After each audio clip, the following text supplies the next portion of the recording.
Hello everyone, दृष्टि teaching exam में आप सभी का हार्दिक स्वागत है। तो आज हमारी पहली क्लास है आपके केवीएस और एनवीएस के पूरे इंटरव्यू गाइडेंस प्रोग्राम में। सबसे पहले तो थोड़ा सा हम लोगों की जो शुरुआत होगी उसमें मैं आपको बता दूं स्टूडेंट्स, प्रॉपर आवाज़ आ रही है ना आप लोगों को? तो चलिए सबसे पहले मैं आपको थोड़ा सा शेड्यूल मैं आपको बता दूं कि हमारे जो ये पूरे इंटरव्यू प्रोग्राम का शेड्यूल क्या होगा। तो लगभग आपकी जो पहला क्लास तो ओरिएंटेशन है, मतलब कि हम लोग इसमें पूरी बात करेंगे कि हमारी शुरुआत कैसे होगी, है ना, हमारी शुरुआत कहाँ से शुरू होगी और कहाँ पे खत्म होगी। कुछ चीजें हैं जो मैं आपको केस स्टडी बताऊंगी। जैसे कुछ ऐसे अभ्यर्थी हैं जिन्होंने डेमो दिया था, है ना, डेमो इंटरव्यू। डेमो का मतलब ये तो हम लोग ये करने वाले हैं। बाकी कुछ लोगों का जो है डायरेक्ट इंटरव्यू हुआ था आपका केवीएस में। तो उसके थोड़े से हम लोग जो है उसके केस स्टडी पर बात करेंगे कि किस तरह से उसमें क्वेश्चंस पूछे गए थे, आपको क्या करना है क्या नहीं करना है। तो बाकी हम लोग आज, है ना, आज से शुरुआत करने वाले हैं। तो आज तो ओरिएंटेशन है हमारा पूरा, एक तरीके से हम लोग बात करेंगे कि अब देखिए सबसे पहले आगे की जो पर्सनालिटी डेवलपमेंट जो क्लासेस है मैं आपको बता दूं कि ये यहाँ से लेकर के कम से कम, है ना, कब कब तो पूरी आप देखोगे तो 22 तारीख, 23 तारीख, 24 तारीख, है ना, 25 को और 26 को आपकी क्लासेस नहीं रहेगी, है ना, क्योंकि शनिवार रविवार को बेसिकली क्लासेस ऐप की नहीं होती है। तो 27 तारीख को आपका पर्सनालिटी डेवलपमेंट की फिर से क्लासेस शुरू होंगी और 28 तारीख को पर्सनालिटी डेवलपमेंट की आपकी क्लासेस शुरू होंगी। मैं आपको बता दूं कि जब 22 तारीख यानी कि हम लोग अपनी पर्सनालिटी डेवलपमेंट की क्लास लेकर के मैं खुद आपके सामने, है ना, मैं आऊंगी। फिर उसके बाद ये पूरा शेड्यूल है, फिर उसके बाद आप देखोगे तो ये सारी चीजें हैं। उसके बाद आपका, अगर आप पीआरटी हैं तो पीआरटी वाले बच्चों के लिए 29 तारीख को ये आंचल मैम, है ना, इंग्लिश मीडियम में ये लेकर के आएंगी। और केवीएस पीआरटी हिंदी यानी कि मैं 29 तारीख को मैं फिर से आपके सामने उपस्थित होंगी कि पीआरटी का आखिर में किस तरीके से आपका इंटरव्यू होता है, क्या चीजें आपको तैयार करनी है। कुछ पीआरटी वाले बच्चों की केस स्टडी पर बात करेंगे कि आखिर में उनसे क्या पूछा गया था, आपको भविष्य में क्या करना है क्या नहीं करना है, इस पर भी हम लोग चर्चा करेंगे। फिर आपका यहाँ पे केवीएस एनवीएस टीजीटी हिंदी की अगर हम बात करें तो श्रुति मैम 30 तारीख को आपके सामने उपस्थित होंगी। केवीएस एनवीएस टीजीटी इंग्लिश की जो इंग्लिश सब्जेक्ट है 1 तारीख को यानी 1 मई को हिमानी मैम आपके सामने उपस्थित होंगी। अब ये सारे के सारे आप देख रहे हो ना, 7 से लेकर के 7वीं क्लासेस से लेकर के पूरा का पूरा 21वीं क्लासेस तक आपकी सब्जेक्ट इस जो है अगर हम देखें तो स्पेसिफिक क्लासेस आपकी होंगी। फिर आते हैं social science, KVS NVS TGT का सोशल साइंस हिंदी मीडियम, जो कि मैं फिर से आपके सामने, है ना, 4 मई को मैं फिर से उपस्थित होंगी। फिर साइंस 5 तारीख को, ध्यान रखिएगा, KVS NVS TGT social science English medium के लिए ललित किशोर सर आपके सामने उपस्थित होंगे। अब केवीएस एनवीएस टीजीटी इंग्लिश तो मैंने बता दिया, नहीं, साइंस के लिए नीतू मैम 5 तारीख को आपका जो है क्लासेस लेंगी और इंग्लिश मीडियम में भी वही लेंगी। और पीजीटी हिंदी में फिर से श्रुति मैम आपके सामने उपस्थित होंगी और इंग्लिश में आंचल मैम उपस्थित होंगी।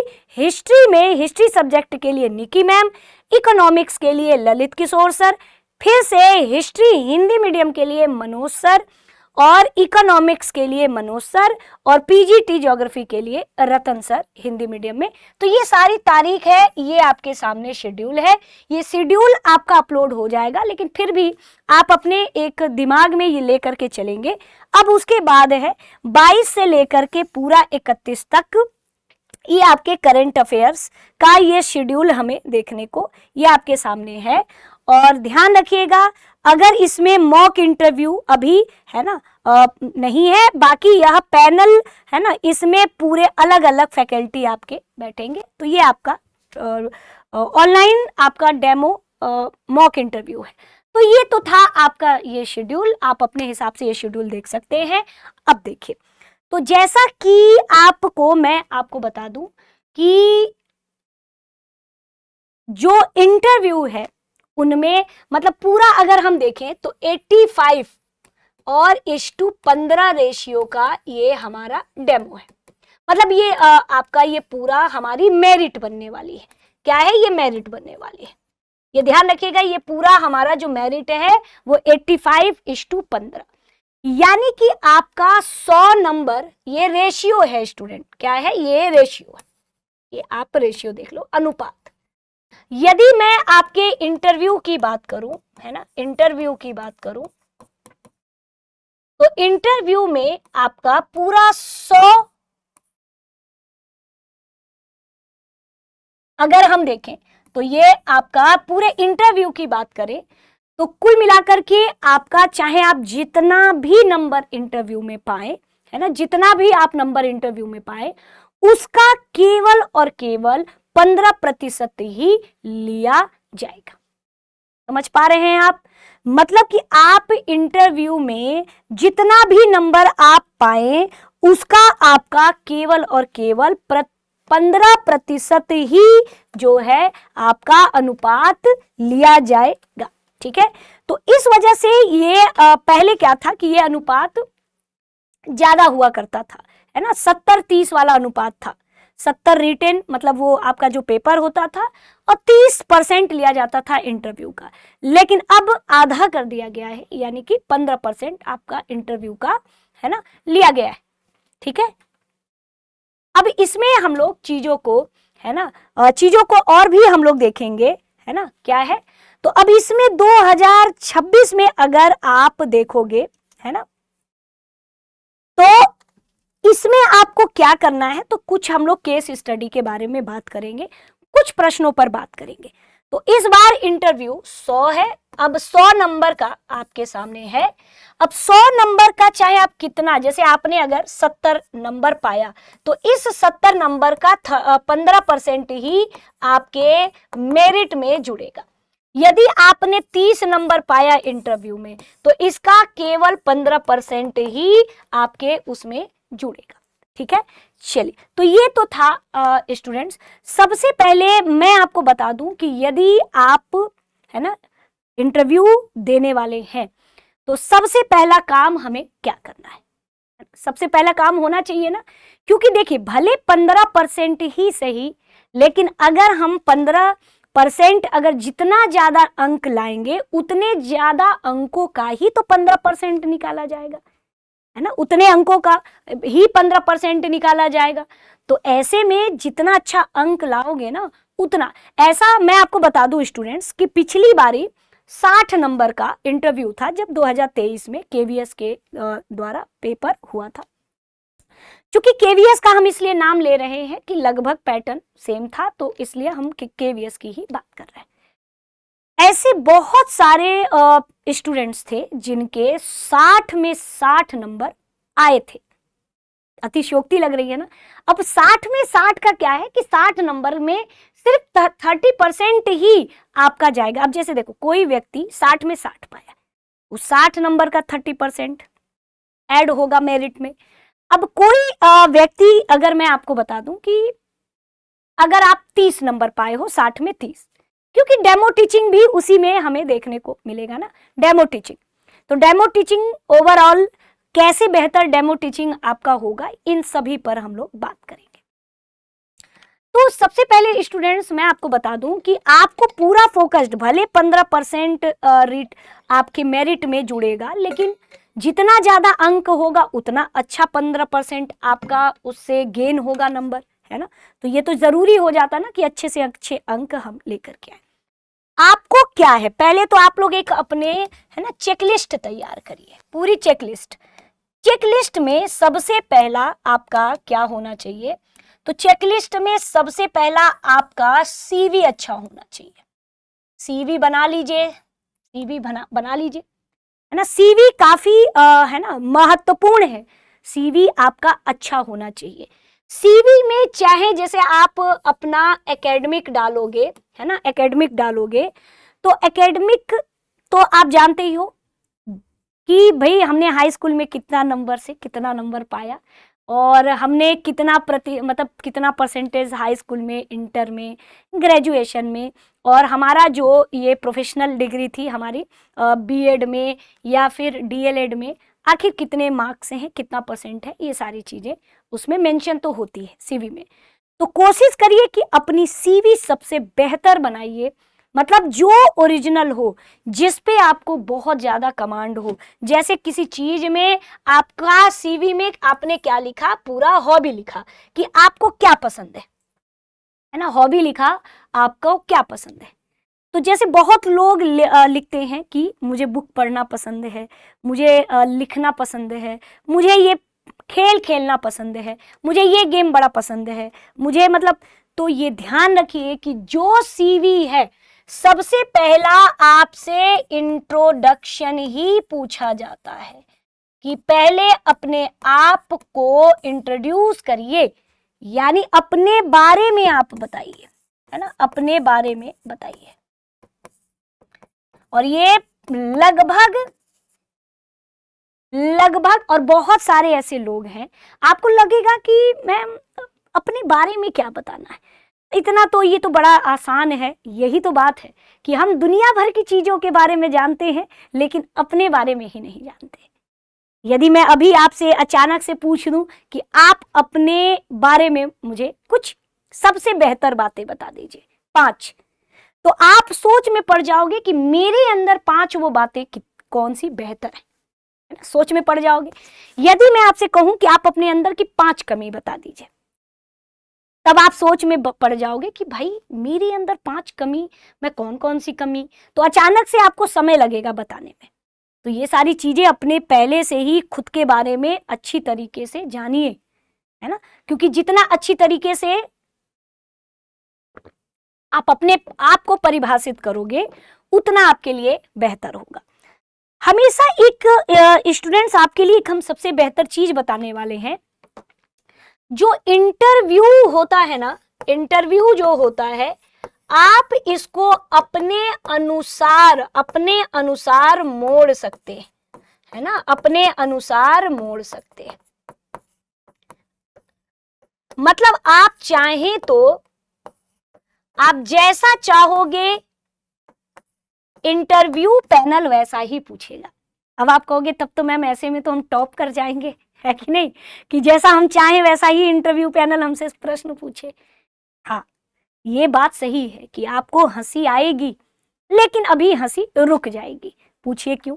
क्योंकि देखिए, सबसे पहले मैं बताऊं कि अपने अनुसार ढालने का मतलब है कि जैसे हॉबी की बात आती है कि आपको पसंद नापसंद आखिर क्या है, आखिर क्या है।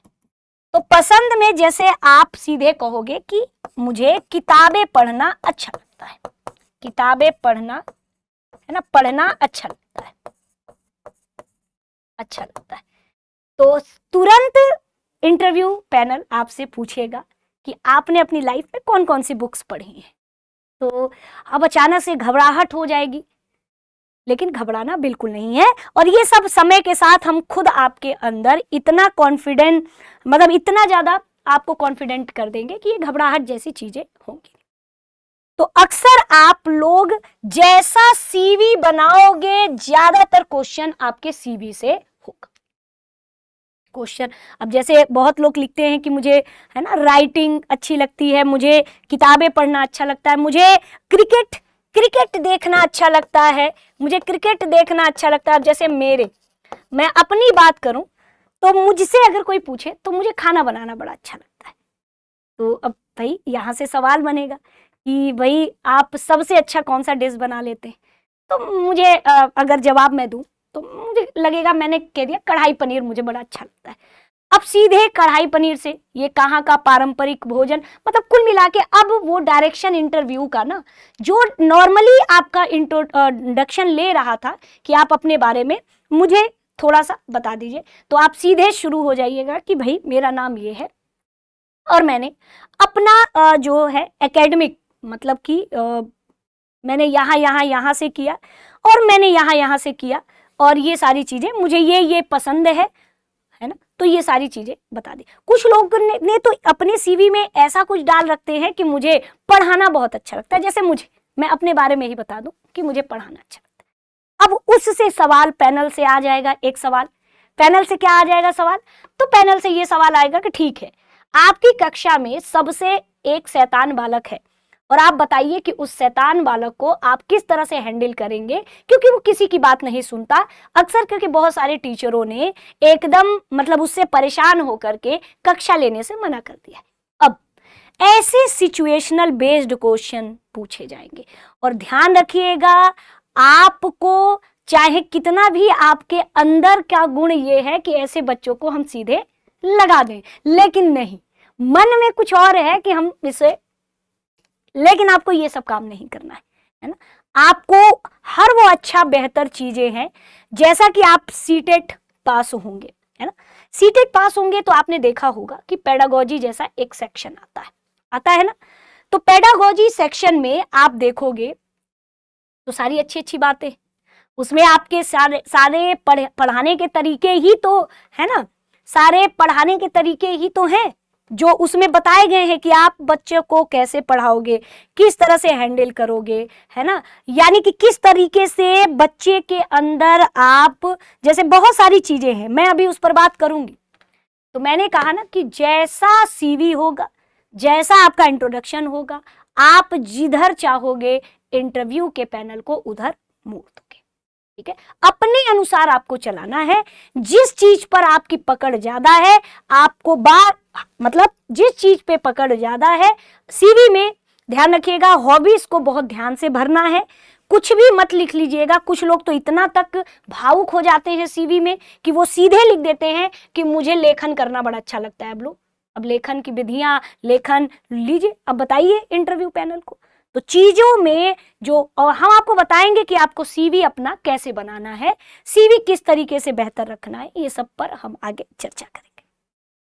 अब देखिए, इंटरव्यू जब भी आप देने जाते हो, सबसे पहला की क्या है, सबसे पहला मतलब क्या है, सबसे पहला क्या होना चाहिए, सबसे पहला स्टेप ये होना चाहिए कि आपको आत्मविश्वास होना चाहिए, आत्मविश्वास।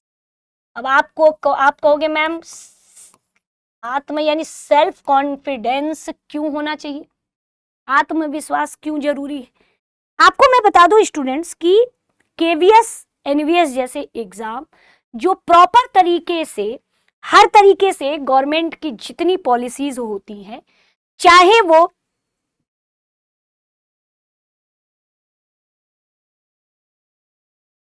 राष्ट्रीय शिक्षा नीति हो, है ना, एनईपी हो, या फिर एनसीएफ हो, मतलब किसी भी तरह की जो पॉलिसीज होती हैं, वो पूरी तरीके से अगर कोई विद्यालय उसको अपने विद्यालय में शामिल करता है तो वो केवीएस है। बहुत सारी सरकारी संस्थानें आपने देखी होगी, तो लेकिन आपने केवीएस के रूल रेगुलेशन और एनवीएस नवोदय विद्यालय के रूल रेगुलेशन से सारी चीजें एकदम अलग है।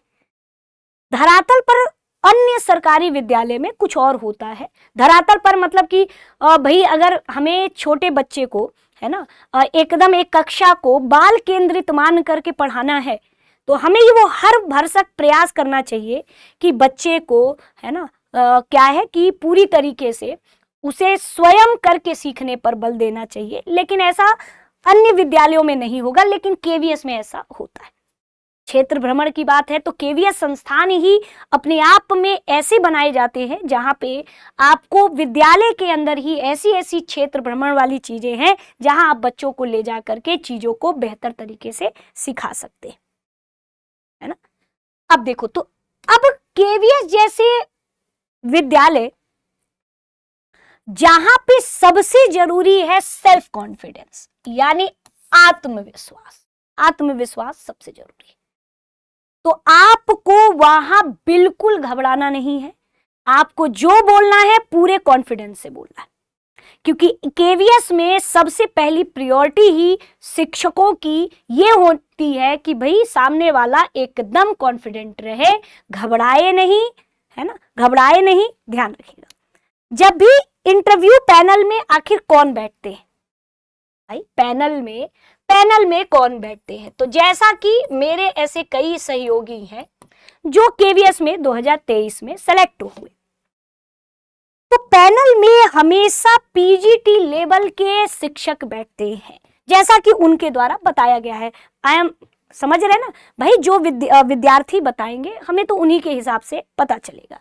तो अक्सर पैनल में जहां पे, जैसे देखो मेरे ऐसे कई सहयोगी हैं जिनका, कुछ लोगों का जयपुर, भाई वो उधर रीजन के थे तो वो जयपुर, कुछ लोगों का अगर वो यूपी के हैं तो भाई उनका कुछ लखनऊ के केंद्रीय विद्यालय में, है ना। तो जहां पे सुविधा अच्छी हो, जहां पे चीजें अच्छी हो, है ना, वहां पे आपको इंटरव्यू पैनल देखने को मिलेंगे। इंटरव्यू पैनल में कोई बाहर से नहीं बुलाए जाते हैं, अक्सर उस विद्यालय के पीजीटी लेवल के ही शिक्षक होते हैं, है ना। क्योंकि वो ये पीजीटी लेवल के जो शिक्षक हैं ना, अपने आप में ये ध्यान रखिएगा, आपको अगर कुछ नहीं भी आता है तो ये ध्यान रखिएगा, आत्मविश्वास होना चाहिए, भले कुछ ना आए, क्योंकि समय समय के साथ केवीएस ऑलरेडी इतनी ट्रेनिंग करवाता है, एनवीएस नवोदय विद्यालय में ऑलरेडी इतनी ज्यादा शिक्षकों की ट्रेनिंग होती है कि आपके मन में, मतलब जितनी चीजें कुछ अगर हैं भी तो वो बेहतर हो जाती है, ठीक है। अब देखिए, तो ये पीजीटी लेवल, और हो सकता है कि उस विद्यालय के प्रधानाध्यापक होते हैं, है ना, और कभी कभी तो उप प्रधानाध्यापक भी होते हैं। तो बहुत डरने की बिल्कुल जरूरत नहीं है, क्योंकि आपका जिस विद्यालय में इंटरव्यू जाएगा वो कहीं कोई बाहर से पैनलिस्ट नहीं होते हैं, वो वही होते हैं केंद्रीय विद्यालय में शिक्षक के ही पीजीटी लेवल के शिक्षक, प्रधानाध्यापक आपका होते हैं। ऐसे लिखो, रुक जाइए, यहाँ ऐसे लिखो, प्रधानाध्यापक और उप प्रधानाध्यापक भी होंगे, लेकिन ज्यादातर उप प्रधानाध्यापक बहुत, है ना, वाइस प्रिंसिपल आपको बहुत, मेन प्रिंसिपल होते हैं, है ना, प्रिंसिपल होते हैं, और साथ ही साथ पीजीटी लेवल के, है ना, शिक्षक होते हैं, ठीक है। अब इसमें हम बहुत सारी बात करते हैं, और ये सब प्रचलित चीजें हैं जो हम लोग यहाँ पर देखेंगे। अब आगे देखते हैं।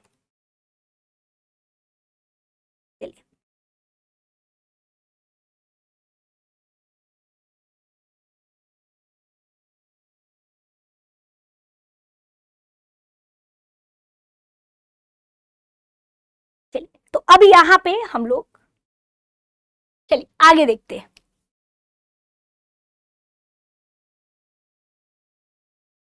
अब देखते हैं, अब इसी में सबसे पहला, ये तो पैनल में कौन होते हैं हमने इस पर बताया, आत्मविश्वास जरूरी है।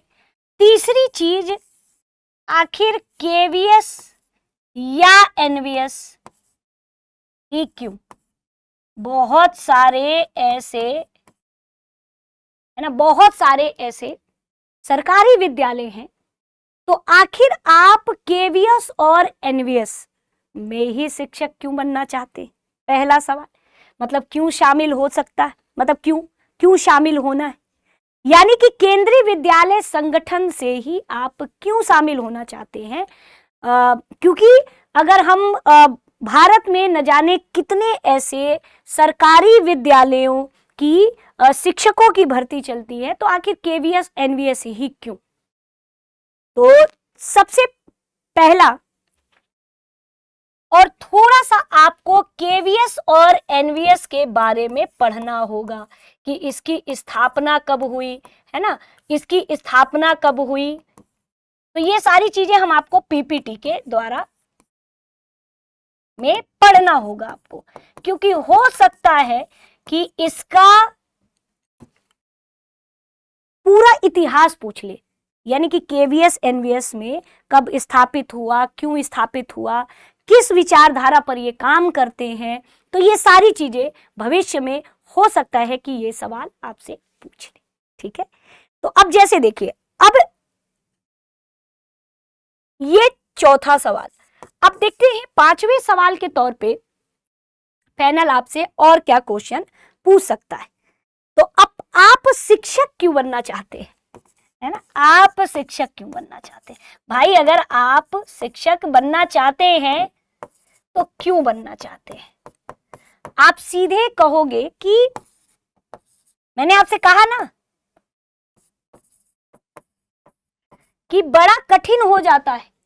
ऐसी बड़ी बड़ी बातें हम बहुत करते हैं, लेकिन जब कुछ ऐसी चीजें हैं पूछ ली जाती है तो हम बहुत घबरा जाते हैं, और घबराहट में जो जवाब होता है वो बहुत गलत निकलता है। हालांकि आज हम पढ़ा नहीं रहे, आज ओरिएंटेशन क्लास है। मैं पहले आपको आज के हमारा पूरा क्या रहेगा, हम किन क्षेत्रों पर सबसे ज्यादा बल देंगे, तो हम वैसे जवाब आपको देंगे जो आपको अगर इस तरह से मिलता जुलता प्रश्न पूछा जाए तो आपको वहां पे वही जवाब बताने हैं, है ना। चलिए अब देखिए, हो सकता है कि आपसे पूछ दे कि आपकी ताकत क्या है, आपकी ताकत क्या है और आपकी कमजोरी क्या है, दोनों पक्षों की बातें, है ना। तो आपकी ताकत या अपने कमजोरी के बारे में बताइए, क्या आपका पॉजिटिव पोर्शन है और क्या निगेटिव पोर्शन है, इसके बारे में आपको बताना है। तो आपकी स्ट्रेंथ क्या है, आपकी वीकनेस क्या है, ये सारी चीजें भी आपको पता होना चाहिए। अब आप कहोगे मैम मुझे तो आज तक पता ही नहीं है कि मेरी स्ट्रेंथ क्या है ना। और क्योंकि सबको पता होता है कि मेरी कमजोरी क्या है, स्ट्रेंथ, लेकिन किसी को हम बता नहीं पाते कि हमारी स्ट्रेंथ क्या है, हमारी कमजोरी क्या है, हम किसी को बता नहीं पाते, है ना। आप तनाव या कठिन परिस्थितियों में कैसे निपटते हैं, ये सब कुछ क्वेश्चंस हैं जो आपके केवीएस में पूछा गया है। यानी कि आप तनाव और कठिन परिस्थितियों से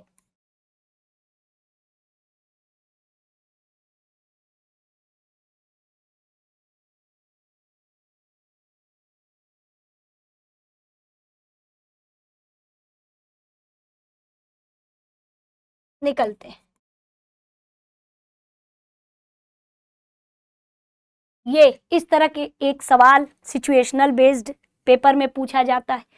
क्या आप भारत में स्थानांतरण, अब सीधे लिखा है कि क्या यदि आपको कहीं भी स्थानांतरित किया जाए, मतलब मान के चलो कि जैसे देखो मैं एक सिचुएशनल बेस्ड बताती हूं कि एक सीवी मिला है ना, पैनलिस्ट को सीवी मिला, और उस विद्यार्थी का सीवी कुछ इस तरीके से था कि उसमें लगातार उनकी ग्रोथ हुई थी। मतलब हाई स्कूल में भी, है ना, हाई स्कूल के बाद इंटर में और अच्छे नंबर, है ना, ग्रेजुएशन में और अच्छे नंबर, मास्टर्स में और अच्छे नंबर, बीएड में और अच्छे नंबर। अब पैनलिस्ट ने उनसे पूछ लिया कि आप तो केवीएस में टिकने वाले ही नहीं हो। अब वो घबराहट कि भाई ऐसा क्या हो गया कि इन्होंने सीधे ऐसे प्रश्न मुझसे पूछ डाले कि आप तो केवीएस में टिकने वाले ही नहीं हो। तो भाई अब सामने वाले ने पूछा कि तो भाई आपको तुरंत घबराना नहीं है, बताना है कि सर कृपा करके आप बताएंगे कि मतलब क्यों, ऐसा क्यों। तो नहीं, आपको ये पूछना ही नहीं है क्यों, तो आप सीधे कहोगे कि यदि मेरा केवीएस में सर या मैम होता है तो मेरी काफी इच्छा थी और ये मेरे लिए एक गर्व का क्षण होगा कि मैं केवीएस में एक शिक्षक बनूं, और मैं इतनी मेहनत करके यहां तक आई हूं, तो मैं यहां पे अपने एक निश्चित समय तक काम करने आई हूं, तो ऐसा सवाल ही नहीं उठता कि मैं भाग जाऊंगी केवीएस छोड़ करके। तब पैनलिस्ट ने वो जवाब दिया कि भाई आपका लगातार ये हुआ है ना ग्रोथ, तो आप लगातार आगे बढ़ी हैं, तो हो सकता है कि आप केवीएस को भी छोड़ के इससे आगे बढ़ें। तो आप भाई, तो उसमें तो आपको ये बताना पड़ेगा ना कि पूरे भारत पूरे राष्ट्र के स्तर पे केवीएस का जो क्या है संगठनात्मक ढांचा है वो उतना अगर देखा जाए तो कहीं और नहीं। भाई मैं क्यों केवीएस को, क्योंकि मैं इतनी मेहनत करके मैं यहाँ तक पहुंची हूँ, तो केवीएस में ही तो आने के लिए, तो मैं क्यों छोड़ूंगी। तो ये सारी चीजें, और यहाँ ध्यान रखिएगा, फिर पूछा जाएगा कि क्या आपको कहीं भी स्थानांतरण, अगर दिया जाए, स्थानांतरण है ना, दिया जाए तब आप क्या करोगे, तब आपकी क्या प्रतिक्रिया होगी,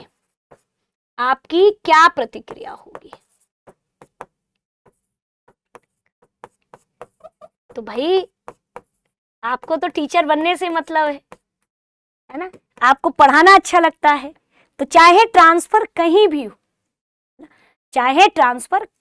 हो, आपको तो पढ़ाना है, तो आपको यही कहना है कि भाई मैं स्थानांतरण के लिए बिल्कुल तैयार हूं, मुझे चाहे कहीं भी ट्रांसफर दे दिया जाए, है ना, कहीं भी ट्रांसफर दे दिया जाए तो मैं ट्रांसफर के लिए तैयार हूं, चाहे मुझे कहीं भी ट्रांसफर दिया जाए।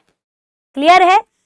अब उसमें क्या है कि मुझे इसे एक अवसर के रूप में देखना होगा, मतलब कि हर चीज को आपको ना, चीजों को पॉजिटिव बनाना होगा, यानी कि आपका स्थानांतरण ट्रांसफर अगर हो रहा है, तो अगर वो ऐसे सिचुएशनल बेस्ड क्वेश्चन पूछते हैं तो आपको पॉजिटिव वहां पे तुरंत लाना होगा और ये कहना होगा कि मुझे यह अवसर के रूप में मुझे देखना है, इसको निगेटिव है ना देखना है, इसे निगेटिव पक्ष के रूप में देखना नहीं है, आपको ये एक अवसर के रूप में देखना है, या आपको सीधे आप कहोगे कि मैं इसे एक अवसर के रूप में देखना चाहती हूं या मैं देखना चाहता हूं, मुझे विभिन्न पूरे भारत के कहीं भी स्थानांतरण मिल जाए तो मुझे पूरे भारत के अलग अलग संस्कृति, रहन सहन के बारे में मुझे इसमें क्या होगी,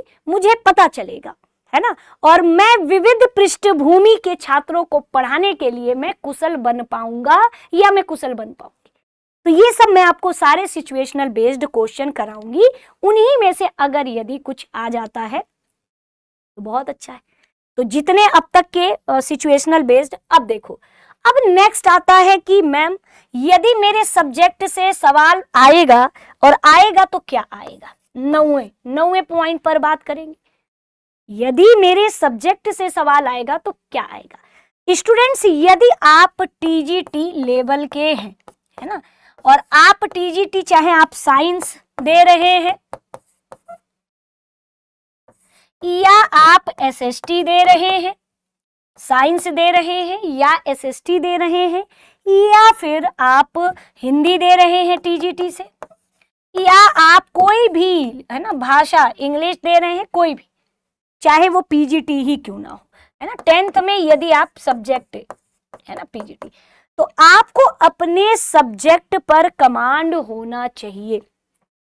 अब जैसे कैसे, साइंस में सपोज दैट आप टीजीटी साइंस से गए, मैं एक जो है विद्यार्थी हैं उनके बारे में ही मैं बताना चाहती हूँ। आप टीजीटी साइंस से आप इंटरव्यू, मतलब आपको केवीएस में साइंस का टीचर बनना है, टीजीटी मतलब कि पूरा 6 से लेकर के 10 तक का साइंस का टीचर आपको बनना है, पूरे 6 से 10 तक का। अब आपने अब क्या करेंगे, पैनलिस्ट की आपका सीवी देखेंगे, चेकलिस्ट होती है ना, पूरा वहां एक फॉर्म भी भरवाया जाएगा, जब आप बैठोगे ना 1 घंटा यही सब चीजें होंगी, और वही सीवी उस फॉर्म के पीछे स्टपल होती है और उनके पास जाती है। तो मैं आपको बता दूं स्टूडेंट्स कि यदि आप अगर साइंस के हैं और आपका जानबूझ करके आपके सीवी में आपने एमएससी किया हुआ है ना, और आपने एमएससी केमिस्ट्री के, है ना, केमिस्ट्री से किया हुआ है, किससे किया हुआ है, केमिस्ट्री से किया हुआ है, तो आपको ये पूरी उम्मीद है कि आप साइंस के टीचर बनने जा रहे हो, तो जानबूझ करके आपको जूलॉजी का टॉपिक दे सकते हैं, और टॉपिक देंगे और कहेंगे कि आप मुझे छात्र समझिए और बोर्ड सामने है, आप उसमें थोड़ा सा क्या यह टॉपिक इसमें से पढ़ा सकती हैं। आप जानबूझकर जो आपको सब्जेक्ट था, उन्होंने देख रखा है कि आपने एमएससी केमिस्ट्री से किया है, तो आपका केमिस्ट्री सब्जेक्ट ना लेकर के बॉटनी या जूलॉजी से आपको, क्योंकि आप तो साइंस के लिए गए हो ना, तो आपसे बॉटनी या जूलॉजी के, है ना, जो है आपसे टीचिंग डेमो करा सकते हैं, है ना, टीचिंग डेमो करा सकते हैं। क्लियर है? तो इस तरह से चीजें हैं, है ना, इस तरह से टीचिंग डेमो करा सकते हैं। तो इसीलिए अब आप क्या करोगे, अगर टीचिंग डेमो के लिए क्या करोगे, स्टूडेंट्स अपने आपके सब्जेक्ट से ही आपको टीचिंग डेमो दिया जाएगा। आपको इस तरीके से साधना है, इस तरीके से साधना है कि एकदम मान के चलो कि आप ये साधना चाहते हो सामने वाले को, क्योंकि वो तो बैठे रहेंगे वहां पे, आपसे पूछा भी जाएगा कि क्या आप लाइव डेमो देना चाहती हैं, कोशिश करिएगा कि आप लाइव डेमो ही दीजिए। सामने वो बैठे रहेंगे, आप सीधे जाकर के वहां से एक टॉपिक आपको दे देंगे, क्योंकि जहां पे पैनलिस्ट बैठे होते हैं पूरी 6 से लेकर के 12th तक की वहां पे एनसीईआरटी रखी होती है। और ये कोशिश करिएगा कि एनसीईआरटी को घोल करके पी लेना है, और वहां से आपको एनसीईआरटी के ही टॉपिक को पढ़ाना है, या उनके मूड पर सीधे वो आपको दे देंगे और कहेंगे कि सामने ये एनसीईआरटी है, आपको जो पसंद आए आप उसमें से एक टॉपिक चुनिए और हमें बता दीजिए। तो स्पेलिंग का आपको ध्यान देना होगा। सबसे पहला, जब आप लिख रहे होगे बोर्ड पर, तो मात्राएं और स्पेलिंग पर ध्यान देना होगा। जैसे कि मेरी एक फ्रेंड थी, मैंने कहा था ना कि हम लोग बहुत सारे केस स्टडी पर बात करेंगे कि किनके सिचुएशन में क्या क्वेश्चन आया था। कम से कम स्टूडेंट्स 50 मिनट, एक मेरी फ्रेंड थी, उसका 50 मिनट तक डेमो और इंटरव्यू दोनों हुआ था। 50 मिनट अपने आप में बहुत होता है। जहां तक रुकोगे नहीं वो भी नहीं रुकेंगे, वो भी चलते रहेंगे। और ये प्लस पॉइंट था, जितना लंबे समय तक आपका इंटरव्यू होगा, सामने वाले जो पैनलिस्ट हैं वो आपको उतना अच्छे तरीके से समझ पाएंगे। आपको केवीएस का खूब गुणगान करना होगा, आपके उनके इंफ्रास्ट्रक्चर पर गुणगान करना होगा, है ना, आपको अपना आत्मविश्वास बना के रखना होगा, ये सारी चीजें।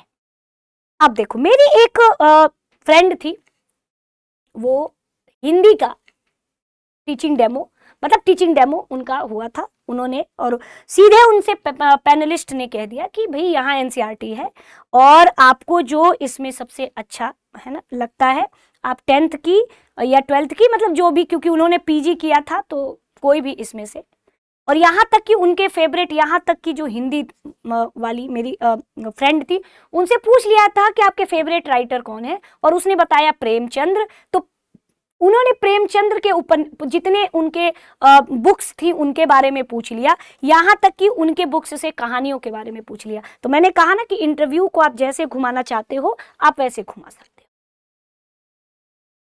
ठीक है। अब देखो, सामने वाली जो मेरी फ्रेंड, उसने पढ़ाना शुरू किया। अब उसने पढ़ाते पढ़ाते एक जगह मात्राएं गलत कर दी। तो पढ़ाते पढ़ाते जब डेमो हुआ, तब जो सामने वाले पैनलिस्ट देख रहे थे, फिर उन्होंने उनको बुलाया और उन्होंने कहा कि आप मेरे तरफ आकर के देखिए कि क्या आपने ये सही लिखा है। तो मेरी, मतलब उसने कहा कि भाई मैंने तो एकदम सही लिखा है। तो उन्होंने कहा कि आप इधर आकर तो देखिए, क्या यह ऐसे लिखा जाएगा। तो उन्होंने कहा कि सॉरी सर, जो नहीं, उसने सॉरी भी नहीं बोला, उसने सीधे बात पलटी, क्योंकि उसने तो देख लिया था कि मैंने गलत लिखा है। उसने अपने सिचुएशन को तुरंत चेंज किया कि मैं तो यही देखना चाहती थी कि क्या आप में से क्या सभी विद्यार्थी मेरी बातों को ध्यानपूर्वक देख रहे हैं और सुन रहे हैं। और जैसा कि मुझे यह गर्व हो रहा है कि मैं ये पढ़ा रही हूं और मेरे सारे विद्यार्थी मेरी बातों को ध्यान से सुन रहे हैं और ध्यान से सुन रहे हैं, इसीलिए तो आप लोगों ने मेरी गलती को पकड़ लिया है। तो ये एक तरीके से मैंने इसलिए लिखा कि आप लोगों को मैं ये देखना चाहती थी कि आप मेरी बातों को अच्छे से सुन रहे हो कि नहीं, क्योंकि जो पैनलिस्ट हैं आपको एकदम उनको स्टूडेंट की तरह ही डील करना होगा जब आप टीचिंग पढ़ा रहे होते हैं। और कोशिश करिए, आजकल ऐसे बहुत सारे अब इंटरव्यू है ना होने लगे हैं, है ना, डेमो टीचिंग होने लगा है, जिसमें स्मार्ट बोर्ड पर, है ना, स्मार्ट बोर्ड पर आपका टीचिंग कराया जा सकता है। तो अपने राइटिंग को, अब मैं ये तो नहीं कह सकती कि आप अगर उपलब्ध ना हो स्मार्ट बोर्ड, लेकिन हाँ कुछ जानकारी आपको प्राप्त करना होगा कि आपको कैसे लिखना है, किस तरीके से है, तो ये सारी चीजें आपको थोड़ा सा देखना होगा। यदि आपके मन में और जिज्ञासा हो पूछने की, बाकी तो डेली के डेली हम लोग इस पर, है ना, चलेंगे ही, है ना, हम लोग इस पर, है ना, आगे हम लोग चलेंगे ही। बहुत सारी चीजें हम बहुत केस स्टडी आपका कराएंगे, केस स्टडी कराएंगे, लेकिन केस स्टडी तो स्टूडेंट्स आज ओरिएंटेशन है ना, तो इसलिए आज हम लोग, है ना, सिर्फ बातें करेंगे कि हमें अपनी शुरुआत क्या करनी है। मान के चलिए कि आपको दो चीजों पर सबसे ज्यादा ध्यान देना है, अपनी सीवी पर और अपने आत्मविश्वास। डरना नहीं है, जितना हो सके शीशे के सामने शीशा रखो, बात करो, जितना हो सके अभी समय है, आप पूरे के पूरे एनसीईआरटी को, है ना, एकदम घोल के पी जाइए। इसलिए क्योंकि हो सकता है कि सीधे चैप्टर का नाम पूछ ले कि किस चैप्टर में या किस एनसीईआरटी में कौन सा टॉपिक दिया हुआ है। और अगर आपने एनसीईआरटी नहीं पढ़ी तो मतलब फिर तब तो फिर जब सिलेबस ही बनाया गया है पूरे एनसीईआरटी आधारित, तो आपको तो एनसीईआरटी पढ़ना ही पड़ेगा। और यदि आपके मन में कुछ संशय है तो आप मुझसे पूछ सकते हो। और ये कोशिश करिए स्टूडेंट्स कि जितना हो सके आत्मविश्वास, और आत्मविश्वास बात करने से आता है ना, आत्मविश्वास बात करने से आता है। और बात आप कैसे करोगे, तो बस शीशे के सामने हो और सिचुएशनल बेस्ड कि बच्चा शैतान है तो क्या करना है, तो उस समय आपको अपनी सीटेट की पेडागोजी याद रखनी है। एनसीएफ 2005 के जितने नियम कानून हैं आपको याद रखना है ना, एनईपी 2020 को अपने जहन में रखना है, और ये सब हम आपको बताएंगे कि कैसे क्या करना है। वो सब चीजें समय के साथ अच्छी होंगी, ठीक है। चलिए अब आप बताइए। और पर्सनालिटी डेवलपमेंट में हम आपको बहुत सारे ऐसे प्रश्न पूछेंगे, किस तरीके से आपको बैठना है। और हाँ, एक चीज है कि कपड़े में कई बार, तो अभी से आप लोग ना क्लास 6 से 12 तक की एनसीईआरटी एक बार सरसरी निगाहों से देख ले, और उसमें ये जरूर आप देखें कि किस चैप्टर में कौन सा टॉपिक दिया हुआ है, ठीक है। चलिए, और इसी में चीजों को और हम देखेंगे। अब ये है कि कपड़े क्या पहन के जाए, है ना, कपड़े क्या पहन के जाए। तो कपड़ों में यदि अगर आप महिला हैं तो ये कोशिश करिएगा कि साड़ी ही, और एकदम आंखों को चुभने वाली साड़ी नहीं होनी चाहिए, एकदम सरल साड़ी होनी चाहिए, एकदम बहुत डार्क कलर नहीं, एकदम हल्के रंग, और एकदम आप लगे कि हाँ आप एक शिक्षक के रूप में, है ना, आप एकदम पूरा परिभाषित हो सके देख करके, ठीक है।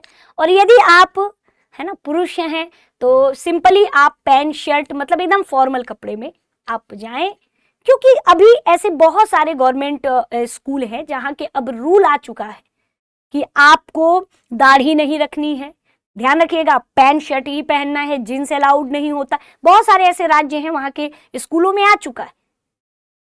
तो भाई आपको एक शिक्षक की तरह फॉर्मल रहना है, दाढ़ी वाड़ी बहुत एकदम ऐसे बढ़ा के नहीं जाना है, सिंपल रखना है, एकदम लगना चाहिए कि भाई सामने से शिक्षक है।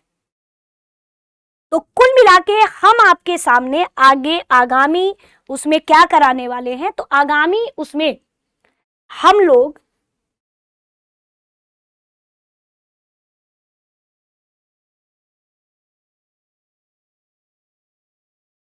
सिचुएशनल बेस्ड प्रश्न, और सिचुएशनल बेस्ड प्रश्न के साथ साथ आपको कैसे बात करनी है, क्या क्या प्रश्न, पूरी एक चेकलिस्ट हम बनाएंगे कि क्या क्या प्रश्न अब तक के केवीएस में। तो कुछ चीजें एकदम रटी रटाई होती हैं, जैसे कि आप शिक्षक क्यों बनना चाहते हैं, और वो भी केवीएस में ही क्यों, एनवीएस में ही क्यों, अदर में क्यों नहीं।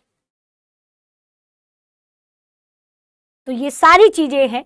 अब जैसे मैं आपसे पूछूं, अभी मैं पूछी कि आप केवीएस में क्यों सम्मिलित होना चाहिए, अगर मुझसे कोई पूछता तो मैं पता है क्या मैं जवाब देती, सबसे पहले कि केवीएस एक राष्ट्रीय स्तर पे एक प्रतिष्ठित संस्थान है जो छात्रों को उच्च गुणवत्ता वाली शिक्षा प्रदान करता है, जो एनईपी 2020, एनसीएफ 2005 इन सभी के मानकों को पूरा करता है, इन सभी के मानकों के आधार पर गुणवत्तापूर्ण शिक्षा देता है ना छात्रों को। और इसके जो स्थानांतरण जो है ना, इसके स्थानांतरण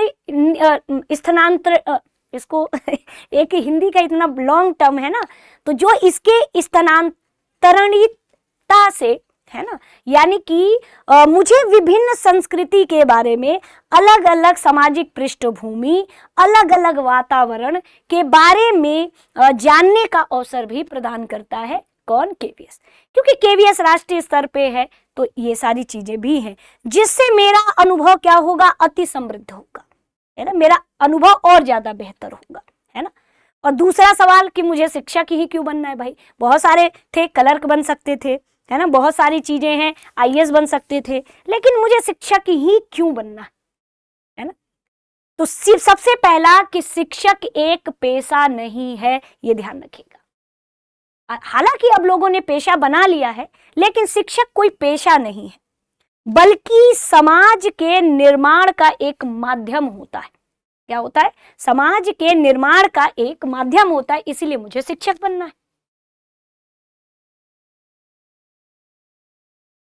क्योंकि मुझे अपना ज्ञान छात्रों के साथ साझा करके छात्रों के आधार को सकारात्मक बदलाव छात्रों में लाना है ना, और मुझे बच्चों के अंदर सकारात्मक बदलाव लाने में, है ना, काफी संतोष प्राप्त होता है। तो इस तरह की चीजें हैं, ये ध्यान रखिएगा। और इसमें अगर मैं आपसे बात करूं तो मुझे बच्चों पर एक चीज पर सबसे ज्यादा ध्यान देना है कि मुझे ये नहीं चाहिए कि बच्चे ज्यादा से ज्यादा अंक लेकर के आए, बल्कि वह समाज के बेहतर नागरिक बने। मुझे इस पर काम करना है, और ये काम केवल और केवल एक शिक्षक कर सकता है। ठीक है। समाज में बहुत सारी चीजें हैं, बलात्कार जैसी, है ना, और बहुत आप देखोगे तो बहुत सारी कुरीतियां हैं, दहेज प्रथा, ये सारी चीजें हैं। और बच्चों का जो दूसरा समाज होता है, पहला तो उसका परिवार है। यदि अपने परिवार में अगर वह किसी तरह के नकारात्मक चीजों को अगर वो सीख रहा है, तो जो बच्चे का, बालक का जो दूसरा समाज होता है वो विद्यालय होता है। तो एटलीस्ट विद्यालय के आधार पर उन सभी चीजों, यानी उस बालकों में सकारात्मक मैं बदलाव ला सकूं। आज समाज में अगर कोई कुरीतियां हैं, है ना, कोई गलत चीजें हैं समाज में जो फैल रही हैं, यदि मैं जो है किसी भी बालकों को, है ना, बालकों का अगर मैं विद्यालय के लेवल पर ही, यानी विद्यालय के स्तर पर ही मैं अगर उसके समाज में, है ना, बदलाव ला सकूं, तो इससे बेहतर मेरे लिए, है ना, कोई अवसर की ऐसी बात है ही नहीं। ये मेरे लिए एक अवसर है जिसमें मैं पूरे समाज को, है ना, विद्यालय के स्तर पर ही अगर मैं बच्चों को सकारात्मक बदलाव लूं, तो वही बच्चा आगे चल के एक बेहतर समाज का निर्माण करेगा। तो इस पर हम लोग बहुत सारी चर्चा करेंगे, है ना। तो आज बस ये एक है ना, एक इंट्रो क्लास थी, और बाकी कल से हम लोग, है ना, आपकी पर्सनालिटी डेवलपमेंट का पहली क्लास हम अब कल से लेकर के आएंगे। तो बाकी आप लोग लाइव रहा करिए, तो इसमें हम लोग और आप सिचुएशनल बेस्ड क्वेश्चन भी करेंगे, और हम आपसे जवाब भी मांगेंगे कि अच्छा आप इस दृष्टिकोण पर क्या। अब तक केंद्रीय विद्यालय में अब तक जितना भी इंटरव्यू हुआ है एनवीएस केवीएस में, तो मेरे हिसाब से अब तक केवीएस में जितना इंटरव्यू हुआ है उसमें आखिर कौन कौन से प्रश्न पूछे गए हैं, वो सारे प्रश्नों को मैं आपके साथ साझा करूंगी और आपके बेहतर, है ना, जो है पर्सनालिटी में, कि आपके अंदर से डर खत्म हो जाएगा, है ना, मैं वैसे आपकी चीजों को तैयार। तो चलते हैं स्टूडेंट्स, अब मिलेंगे हम लोग अगली क्लास में, तब तक के लिए आप सभी का शुक्रिया।